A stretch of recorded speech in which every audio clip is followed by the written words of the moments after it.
My name is Becky Ochola. I work for Bridge International Academies. My presentation was speaking about retaining, evaluating, and maintaining your call center team. And in a nutshell, I was just, from my previous experience being a call center, rising the ranks from a call center agent to a team leader to a manager, I've come through a lot of instances where there's a lot of attrition associated with a call center. And it is my belief that this is something that someone can make a career out of. And it's just an advice to everyone else that we can actually make a difference in the call center industry. There's no way to curbing that. The only way to that is to handle it effectively. As I said, I was working to how do we then motivate our employees to be confident to handle calls at 4 a.m., at 6 a.m. where someone is asking about their airtime or something that's wrong. So how do we equip our employees to handle such? Okay. Yes, my name is Alex Mbaka.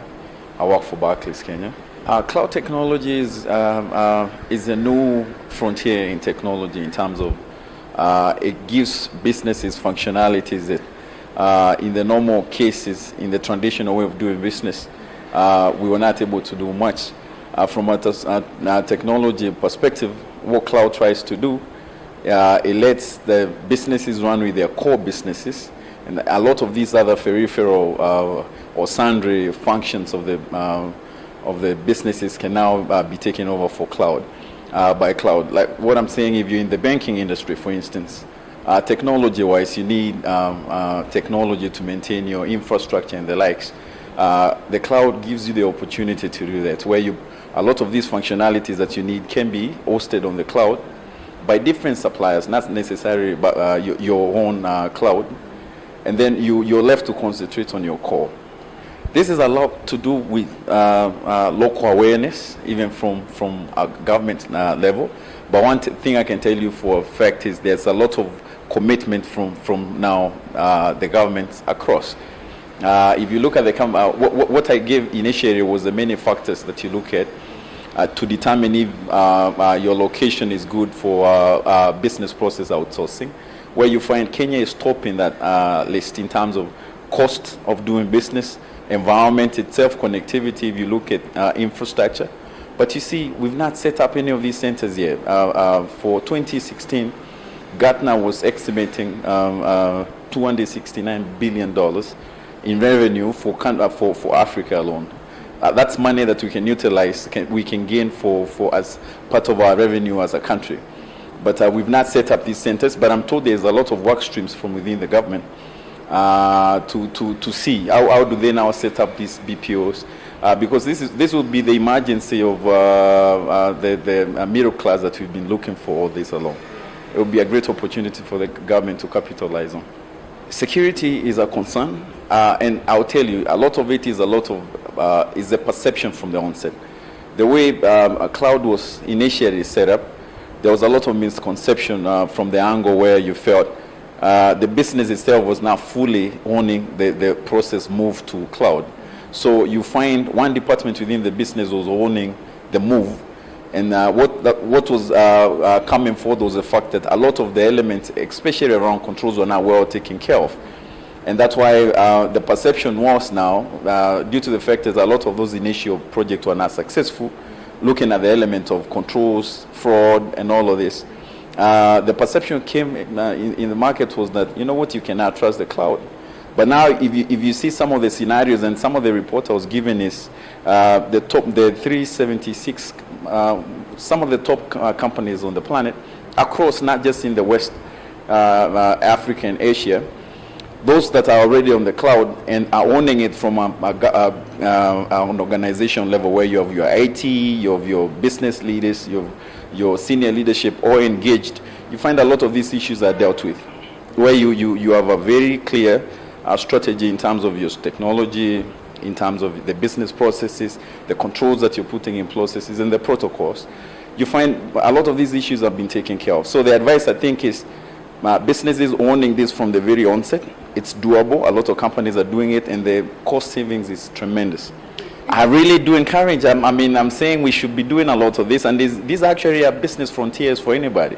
Like now, if you're starting up your new company today, I'll tell you, I will not advise you to go set up an HR function and get up workwear for HR and go to workforce management and get another work stream for workforce management. It will get very costly for you from the very onset. A lot of these functions you can outsource them out to a second supplier, somebody who deals with workforce management, and basically they will focus on ensuring that all you need to do is ensure there is a firm contract in place, your SLAs and turnaround times are well defined, and I can tell you, you run a smooth business and you'll just be left to focus on your core business. Sorry, the outsourcing. No, the banking sector is just one of the players in the fact that, we are doing banking. So we don't want to be talking about technology, for instance. We want somebody else who has taken years of research and invested tremendous amount of resources in ensuring that you have the infrastructure you need to be running with that element. For me, I want to focus on my customers. I want to focus on lending and giving money and supporting them in whatever function.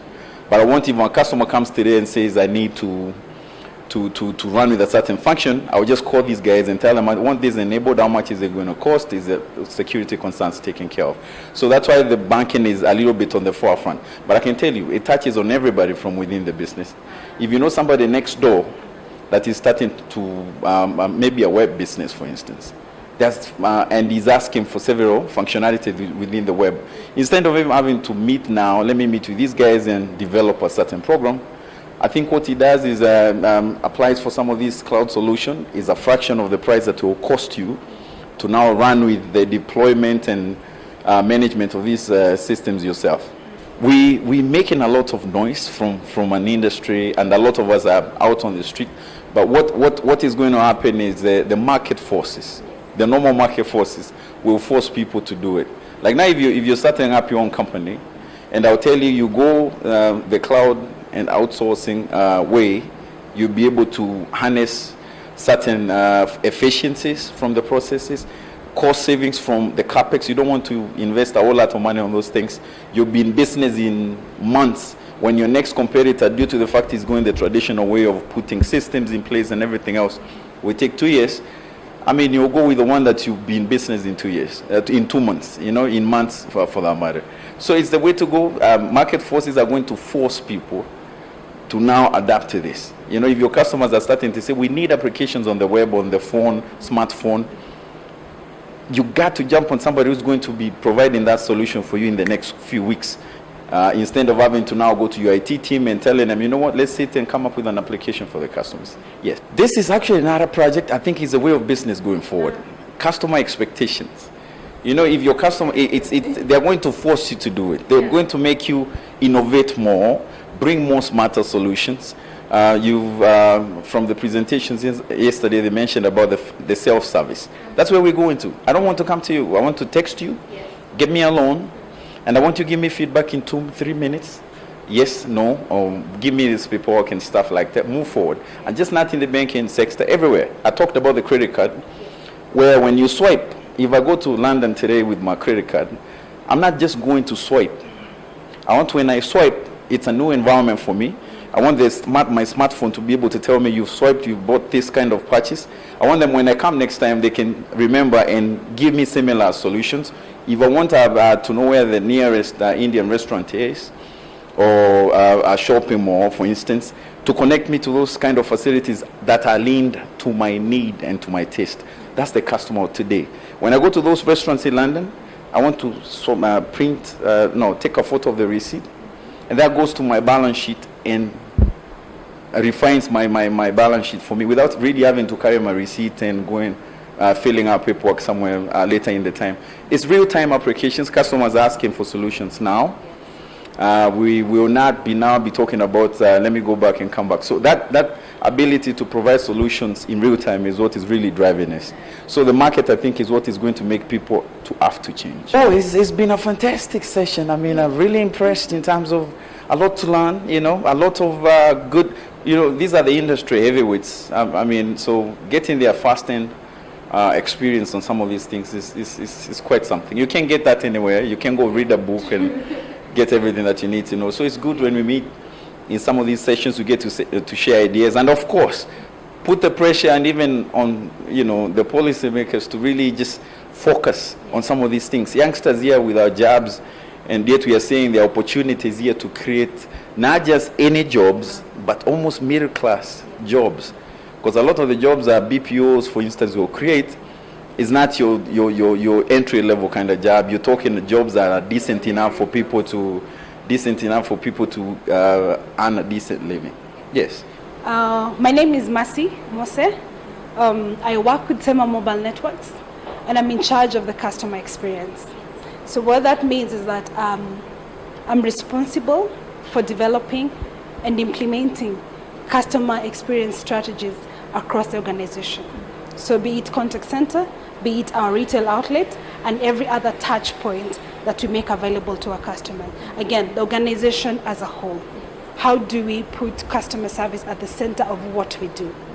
And in my presentation, it talked about inclusion. And for me, I'm very passionate about bringing everyone to the table. And so the inclusion I was talking about is how do we have all departments within the organization play together, work together to ensure that we're moving towards our common purpose. Because most of the times you see, you find finance or the operations team get, I think, higher consideration.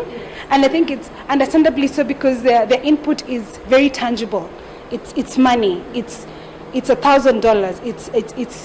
It's $30 million. But you see, for customer service, it's intangible. We're talking about customer loyalty and retention. We're talking about NPS scores. We're talking about referrals. And so when you're talking about these elements, sometimes it's hard to quantify.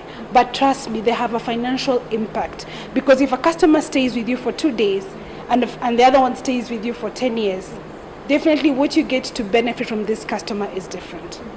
And so for me is to push the agenda of bringing everyone to the table and especially elevating the customer experience role to the highest level. In some companies already we are seeing customer service directors reporting to the CEO, which is a good thing, and that is how it should be placed. Yeah, anyone who hasn't moved to this direction that needs to adapt and make sure that customer experience issues receive the highest consideration in the organization. Okay, for this contact center conference that has been taking place for the past 2 days, today being the last day, has been very refreshing. We've learned a lot from all the presenters who talked about various topics from the beginning to date. And then we've also been able to share as a presenter myself from the experiences I've had with the companies I've worked with before. I think we've also come to understand and appreciate that the markets are different. We've had presenters from Nigeria, keynote speakers from Nigeria, from South Africa, and we realize the markets are different. So it's also important for you to understand the market you're playing in so that when you're coming up with your strategy, you know it's going to work in your environment. So it's been very refreshing, I would say, and very insightful. Good question. We certainly have achieved some milestones because we've moved from being a predominantly voice channel service delivery to now adapting to multi-channel. So you don't have to call the contact center. You can go on Twitter, you can go on Facebook, you can do online chat. So we're able to offer multi-channel to our customers. And then the response time has improved. You remember the days of telecom, for example, without wanting to sound like I'm casting, dust on the competition. But I think response time has improved. So our customer service is slowly, gradually moving and getting better. However, have we reached where we ought to be? Certainly not. There is room to improve on our promptness in terms of responding to customers' queries, on delight and having a pleasant experience, but also on effectiveness. Because you can be fast, but you haven't resolved the customer's issue. It's something that we also need to look at. How knowledgeable is the team that is handling customer queries? And we'll certainly get there. Especially for Kenya, this is a fast-moving nation or market, if you like. And we're quickly adapting to technology. Even look at us as a nation on Twitter. I mean, you can't attack this country. So I think the same zeal that we're quickly to adapt, we will be seeing more of that in terms of service delivery. I'm certain about that. Is David Zabinski. I am conference producer at IQPC Middle East in Dubai. Sure. So at IQPC, our New York office, the headquarters, they direct year in and year out the biggest call center event in the world. That is called Call Center Week. It's in Las Vegas every July. This past summer was the 18th annual installment of that event. So based on the heels of that success, we launched Call Center Africa this August in Nairobi. The aim was, of course, to empower call centers in this part of the world, both in East and South Africa, as well as Western Africa, with the skills and the know-how to improve their call center operations. Now, many of the themes focused on retaining, training, and keeping your team, as well as fighting fraud in your call center, exploring technologies, and talking about strategies to best enhance the call center operations. Sure, so the biggest aim of the event is to, of course, connect vendors in the market, whether they provide CRM, IVR, or any type of call center software and technology, with the call center managers themselves. I think it's important to make transparent and clear how these technologies can, of course, help and assist call centers in improving their operations. So that's the big aim, is to bring two parties together. It's also to be able to make transparent best practice methodologies and strategies for call center managers. So if there's a certain aspect of a call center where a call center manager is unaware or inexperienced in that specific space, be it in recruitment or utilizing and integrating technologies, or whether or not to stay in-house or go to a BPO, exploring the best practices that have already happened in call centers in this part of the region will enable these call center managers to implement those similar strategies in their own respective operations. Sure, I think in the banking sector, there's a lot of things at stake right now. A big one, of course, is security. So the Central Bank of Kenya has lots of different regulations and standards that call centers must meet in the banking space. So whether or not to put information on the cloud and how accessible that cloud of information may be to external parties, that's obviously something that must be considered, as well as going to a BPO. It's a big consideration for call centers of all sizes in all industries to outsource a lot of their volume to BPOs.